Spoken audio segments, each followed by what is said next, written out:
دل پر ہاتھ رکھ کے میرا جملہ سننا، تم والد ہو، تمہیں پتا ہے بیٹے کو کب کیا دینا ہے، میرے مالک کو نہیں پتا مجھے کب کیا دینا ہے۔ میں رو رہا ہوں، میں گڑ گڑا رہا ہوں، میں تڑپ رہا ہوں، وہ نہیں دے رہا، ارے یہی بہتر تھا۔ ہو سکتا ہے کہ میں جو مانگ رہا ہوں مجھے مل جاتا تو وہ میرے لیے اور برا ہوتا۔ علماء کہتے ہیں کسی کا امیر ہونا اس کے لیے اچھا ہے، کیونکہ وہ غریب ہوگا تو وہ ایمان سے متزلزل ہو جائے گا۔ کسی کا غریب ہونا اس کے لیے اچھا ہے، کیونکہ اگر اسے مال دے دیا جائے گا تو اس کا ایمان چلا جائے گا، وہ غلط کاموں میں پڑ جائے گا۔ کسی کو اولاد دینا اس کے لیے اچھا ہے، اور کسی کو بے اولاد رکھنا اس کے لیے اچھا ہے۔ ہو سکتا ہے بیٹا ایسا ہونے والا ہو جو بڑا ہو کے باپ کو ہی مار کے گھر سے نکال دے۔ کیا ہم نے نہیں دیکھے ایسے واقعات؟ ایسی اولاد نہیں دیکھی جو ماں باپ کو قتل کر دیتی ہے؟ لوگ کہتے ہیں اس سے بہتر تو بچہ ہی نہ ہوتا۔ ارے رب بہتر جانتا ہے مجھے کیوں بیٹا نہیں مل رہا، مجھے کیوں بیٹی نہیں مل رہی، مجھے کیوں اولاد نہیں ہو رہی، مجھے کیوں مال نہیں مل رہا، میں اب تک گھر کیوں نہیں لے سکا۔ ہو سکتا ہے میرے رب نے اس کے بدلے میرے لیے بہت ساری نعمتیں رکھی ہوں۔ کاش یہ بات سمجھ آ جائے۔ مجھے ایک بات بتاؤ نا، میری ماں، آپ کی ماں، دنیا میں سب سے زیادہ ہم سے پیار کون کرتا ہے؟ ہماری ماں کرتی ہے۔ کبھی ماں ہمارے لیے غلط فیصلہ کر سکتی ہے؟ نہیں کر سکتی۔ ارے جو ماں میرا اچھا سوچتی ہے، اس ماں کے دل میں جس نے ممتا ڈالی ہے، جو کروڑوں ماؤں سے زیادہ مجھے چاہنے والا ہے، وہ میرے بارے میں کیوں نہ اچھا فیصلہ فرمائے گا۔ کاش یہ یقین آ جائے کہ جو رب نے کیا ہے وہی بہتر کیا ہے۔ سبحان اللہ۔ زندگی کا ایک اصول بنا لو، میرا کام، جب آپ کا کام ہو جائے نا تب بھی کہو اللہ کا شکر ہے، اور جب کام نہ ہو کہو جب بھی اللہ کا شکر ہے۔ میرے لیے یہی بہتر ہوگا۔ آپ مزے میں آ جاؤ گے۔ اللہ سے دوستی کر لو، اے میرے رب جو تو نے فیصلہ کیا میں اس پر راضی ہوں۔ آپ کسی ٹینشن میں نہیں رہو گے۔ ہمارا پرابلم پتہ ہے کیا ہے؟ ڈیفنس کے لوگ جانتے ہیں، کبھی گزرتے ہوں گے نا ڈیفنس کی گلیوں سے، یار یہ پلاٹ بہت اچھا مل رہا تھا، 4 سال پہلے یہ ریٹ تھا، میں لے لیتا، آج تو کتنی پرائس ہو گئی، یار وہ گاڑی 1 مہینہ پہلے لینے والا تھا، نہیں لی، گورنمنٹ نے پرائس بڑھا دی، یار یہ فیکٹری میں پہلے خرید لیتا۔ اسی ٹینشن میں رہتے ہیں، یہ کر لیتا، وہ کر لیتا۔ ارے نہیں کیا، نہیں ہوا، وہی میرے لیے بہتر تھا۔ جو رب نے دیا وہی میرے لیے بہتر ہے۔ خدا کی قسم، جس دن اللہ پر بھروسہ سیکھ لیا، رب سے دوستی کر لی، رب کے فیصلوں پر اطمینان تمہیں حاصل ہو گیا، زندگی کے بہت سارے غم ختم ہو جائیں گے۔ جو بھی ہوگا وہ رب کی طرف سے ہے۔ ارے جب حضرت ابراہیم آگ میں ڈالے جا رہے ہیں، جبریل امین آ کے پوچھتے بتاؤ اے ابراہیم تمہاری کوئی مدد کر سکتا ہوں، کوئی حاجت ہے؟ فرماتے مجھے کوئی حاجت نہیں۔ کہا اللہ سے تو کہہ دو کہ رب دیکھ رہا ہے، اس کا دیکھنا میرے مانگنے سے بہتر ہے۔ ہائے ہائے اللہ حضرت ابراہیم کے اس یقین کا کوئی ذرہ عطا فرما دے، اس توکل کا کوئی حصہ عطا فرما دے۔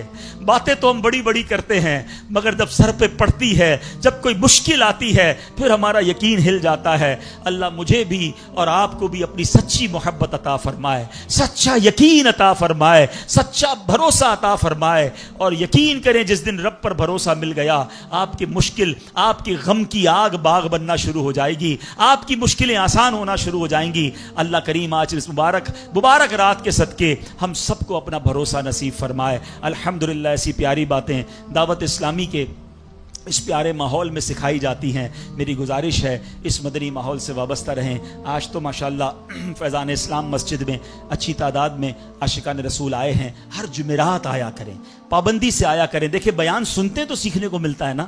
دعوت اسلامی کے اجتماعات میں اللہ کی محبت سکھائی جاتی ہے، اللہ سے دوستی کا درس دیا جاتا ہے، رسول پاک علیہ الصلوۃ والسلام کی محبت کا درس دیا جاتا ہے۔ تو انشاءاللہ سنتے رہیں گے تو دلوں کے دروازوں پر دستک ہوتی رہے گی، اور انشاءاللہ ہم بھی بدل جائیں گے۔ ماشاءاللہ بڑی خوبصورت اناؤنسمنٹس ہیں ڈی ایچ اے والوں کے لیے۔ میں یقین کریں، میں جب بھی ڈی ایچ اے آتا ہوں بہت الحمدللہ دل کو بہت خوشی ہوتی ہے۔ یہ خواب تھے جو آج اپنی آنکھوں سے ہم دیکھ رہے ہیں کہ ہمارے ہفتہ وار اجتماع ڈی ایچ اے میں ہو رہے ہیں۔ دعوت اسلامی نے اتنے سارے سینٹرز، اتنی ساری مسجدیں ڈی ایچ اے میں بنا دی ہیں۔ اللہ ان تمام اسلامی بھائیوں کو جزائے خیر دے جن کی یہ کاوشیں ہیں، جنہوں نے ہمیں سپورٹ کیا، جو ساتھ دیتے ہیں۔ اللہ آپ کو اس کے بدلے جنت میں محل عطا فرمائے۔ آپ سبحان اللہ، نائٹ جامعۃ المدینہ دعوت اسلامی بھی ماشاءاللہ کیسی کیسی سروسز دے رہی ہے۔ ہفتے میں 6 دن صرف رات کو 9:30 سے 11:30 کاروباری حضرات کے لیے، جاب کرنے والوں کے لیے، پروفیشنلز کے لیے کتنی بڑی نعمت ہے۔ اونلی 2 آورز ڈیلی آپ دے کر درس نظامی، علماء، عالم بننے والا کورس کر سکتے ہیں۔ اپنے بچوں کو کروائیں، خود کریں، اور کمال یہ ہے اس کورس کی آپ سے کوئی فیس بھی نہیں لی جاتی۔ تو یہ اسی مسجد میں ہو رہا ہے۔ سبحان اللہ، فیضان اسلام میں ہفتے میں 6 دن 9:30 سے 11:30 داخلے جاری ہیں، یہ کمال کا کورس ہے، حاصل کیجئے. لوگ راتوں کو گھوم کر ٹائم ضائع کرتے ہیں، میں تحدیث نعمت کے لیے، اور شاید کسی کو جذبہ مل جائے. میں آپ کے سامنے موجود ہوں، میں بھی کاروبار کرتا تھا، میں دن میں مدرسے نہیں جا سکتا تھا، جامعہ میں نہیں جا سکتا تھا. شوق ہوا علم دین حاصل کرنے کا، میں نے درس نظامی بھی رات کے جامعہ میں کیا ہے الحمدللہ.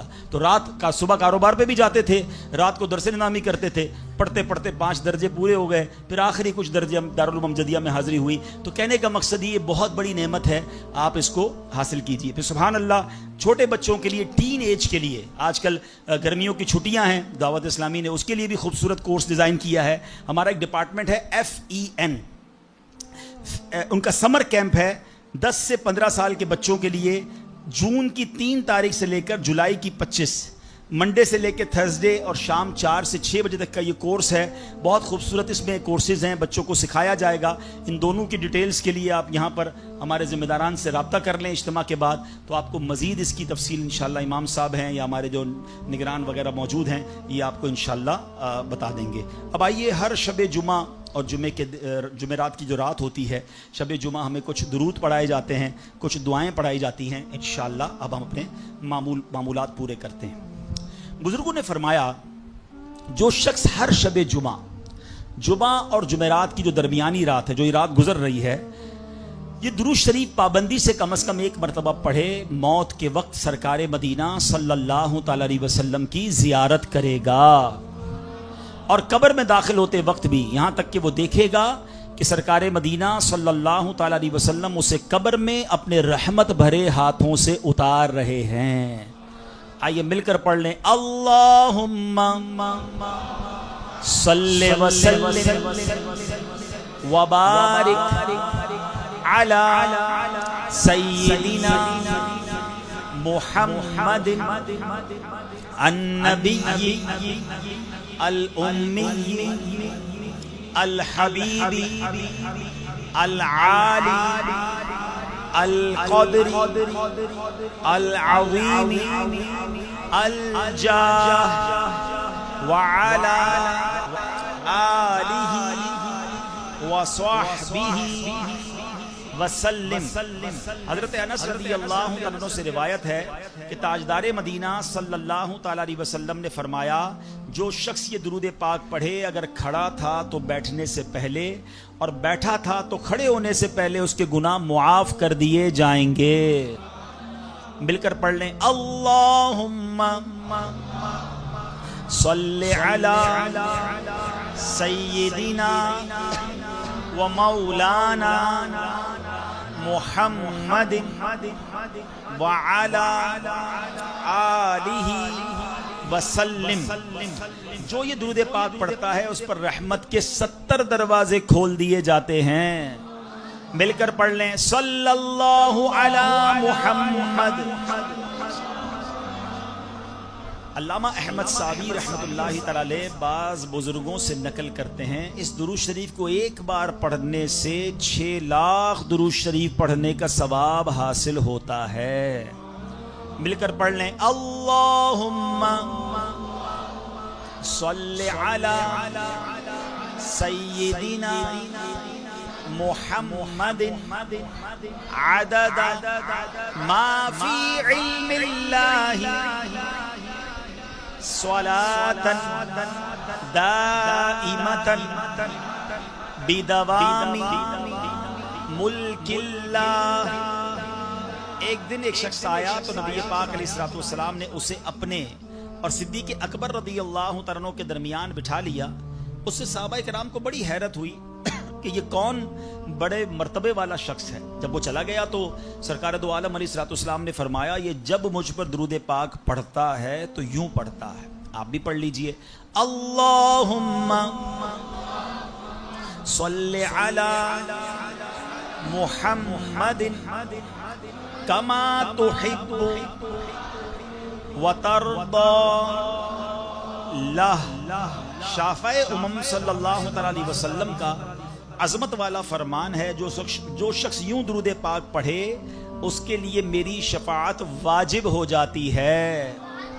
مل کر پڑھ لیں، اللہم صلی علی محمد وانزلہ المقعد